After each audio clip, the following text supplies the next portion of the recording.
তোমরা রবের কাছে চাও, রবের কাছে তোমরা দোয়া করো, রবকে ডাকো বিনয়ের সাথে, বিনম্রভাবে, শ্রদ্ধা ভরে, ভক্তি ভরে, অনুনয় বিনুনয় বাক্যে তোমরা রবকে ডাকো।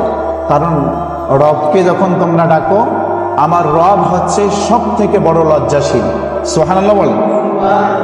আমার রব হচ্ছে সব থেকে বড় লজ্জাশীল।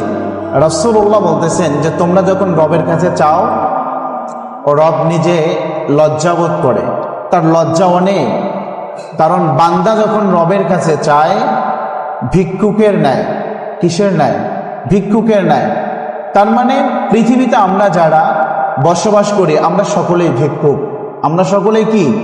ভিক্ষুক। পৃথিবীতে চলতে পথে, চলতে গিয়ে প্রয়োজন বোধে আপনার লক্ষ টাকা থাকতেই পারে, আপনার কোটি কোটি টাকা থাকতে পারে, আপনার অট্টালিকার